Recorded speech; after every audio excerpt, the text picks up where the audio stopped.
guys, so we will demonstrate facial nerve palsy and we'll also talk about Bell's palsy, and we have a case besides us.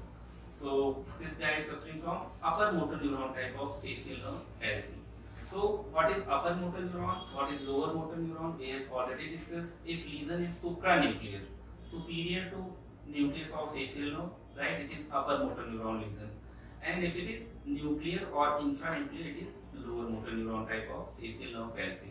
We have already discussed, if it is upper motor neuron type, supranuclear facial nerve palsy, then opposite side facial nerve will be involved and superior areas, that is supraorbital areas, forehead will be spared. By saying that forehead will be spared, I mean wrinkles over forehead will be present. Okay. Whereas in lower motor type facial nerve palsy, if it is acute, it can be Bell's palsy, mostly idiopathic. Then complete ipsilateral half face will get involved. So there are 5 cardinal features of facial nerve palsy. Can someone tell me what are the 5 cardinal features of facial nerve palsy? Lower motor neuron type. What are those, Akram?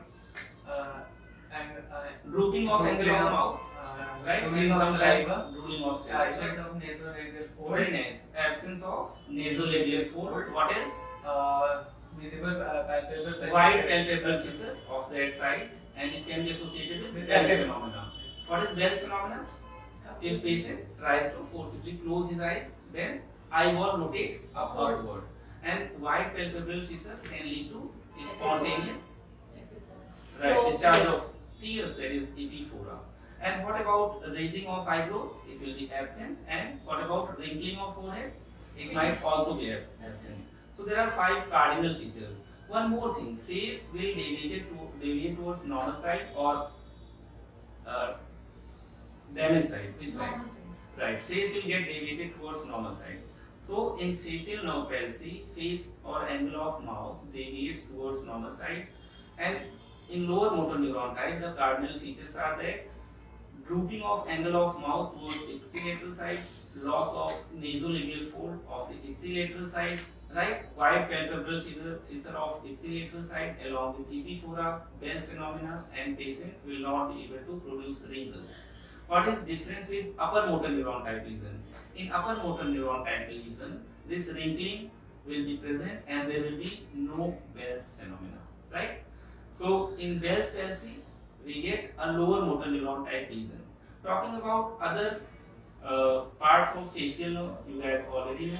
There is greater petrosal nerve which supplies the lacrimal gland, and then there is nerve to chorda tympani which later on supplies submandibular salivary gland. So it is important for salivation also, lacrimation also, and one more lingual nerve from nerve to chorda tympani supplies anterior 2/3 of tongue for taste sensations, right?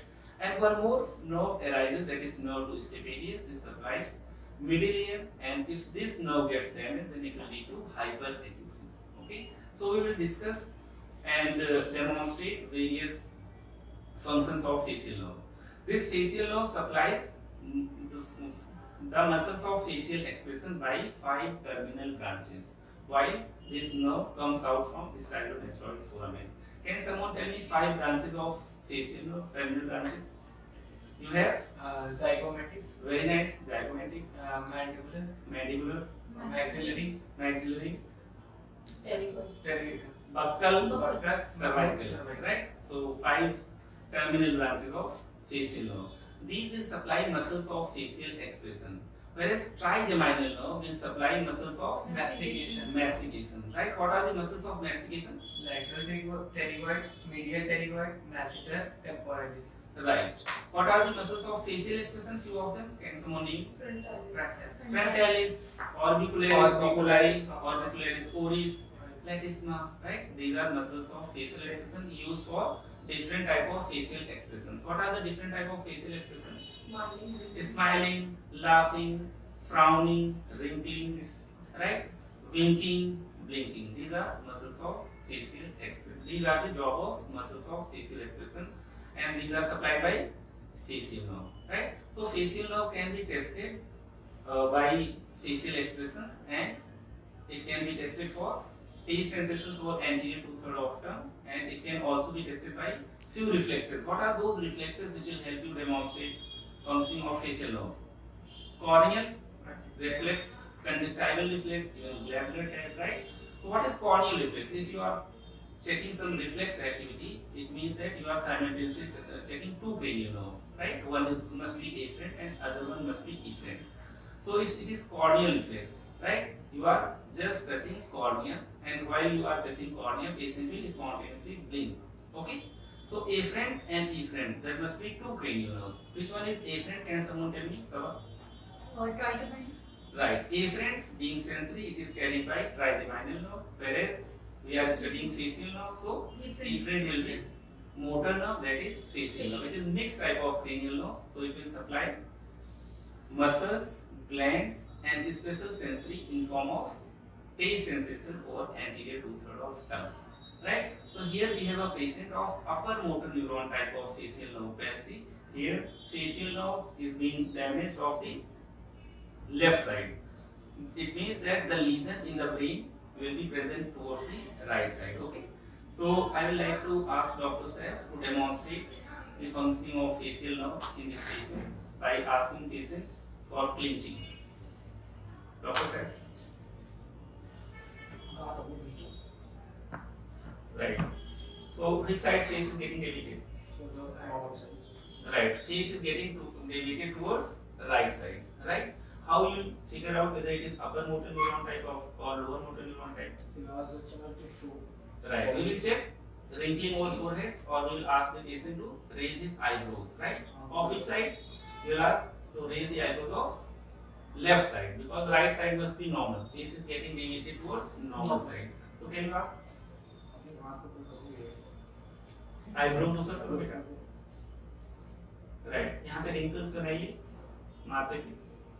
Is the child able to produce wrinkles? Yes. Wrinkles are present and patient is able to raise his eyebrows. What about whistling and what about blowing?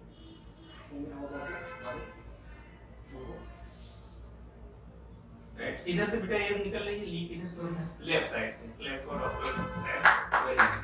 So this guy is suffering from upper motor neuron type of facial nerve palsy. In this forehead or upper part of face is spared, right? So there is paralysis of muscles of facial expression of the left lower half of the face, right? So we have already discussed about the lesion. It is supranuclear lesion and of contralateral side, that is of right central hemisphere, right? There are other functions of facial nerve also, for example taste sensations, and we have already discussed that there will be few of the reflexes. Mainly we will try to demonstrate a corneal or conjunctival reflex in this patient. So I would like to call up Dr. PALSY. Dr. PALSY, please check whether corneal or conjunctival reflexes are intact or not. So while doing corneal or conjunctival reflex, we will simply touch cornea by a cotton tip, and patient will spontaneously blink. Is the corneal reflex present?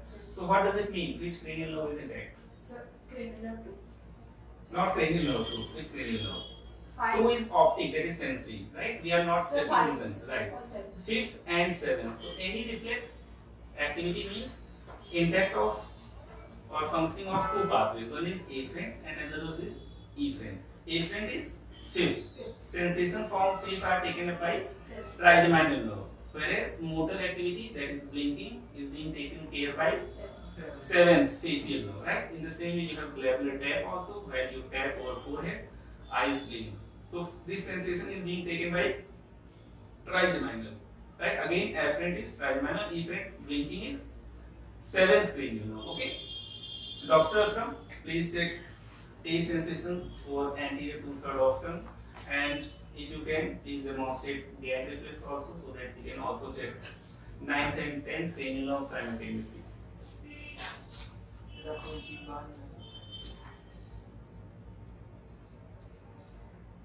Right. कैसा taste? Meetha taste, very nice. So, was it sugar coated? Yes. Okay. So, taste over anterior two-thirds of tongue is intact. Okay.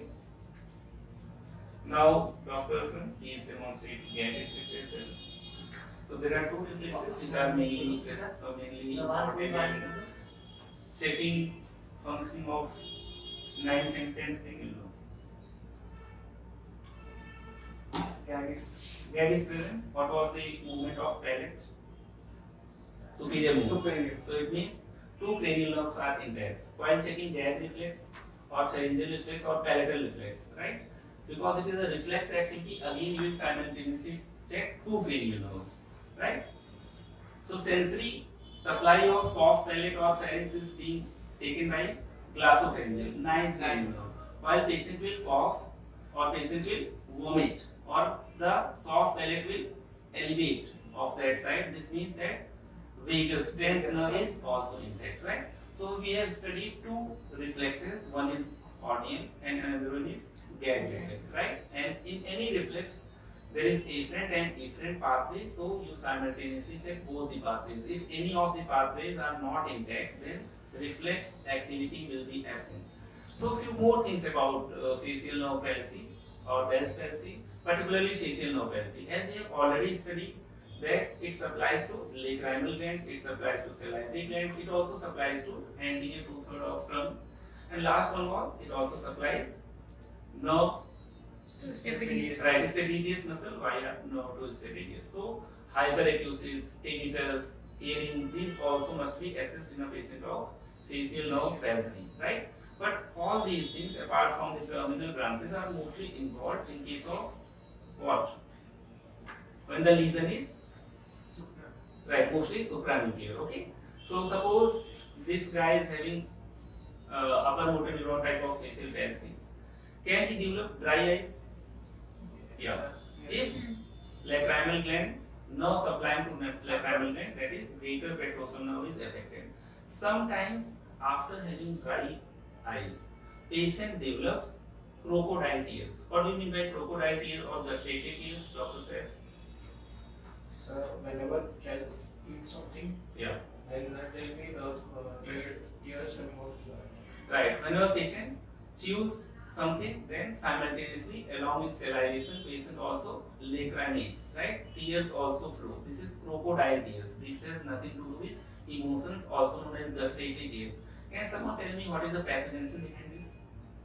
See, if nerve to order tympani Fuses. or lacrimal gland, nerve to lacrimal gland is not functioning, or if there is injury to facial nerve, sometimes few branches sprout from nerve to chorda tympani, that is from the nerves, those supply salivary gland, they sprout towards lacrimal gland, right? So sometimes whenever patient salivates, whenever patient chews food, lacrimal gland also gets activated, right, by the regenerating fibers. So patient chews and patient simultaneously lacrimates. What this is known as crocodile tears or gustatory tears. Okay. Second thing is Fraze syndrome. Can someone tell me about Fraze syndrome? What is that? Sweating over. Right. Sweating over ipsilateral side while patient chews.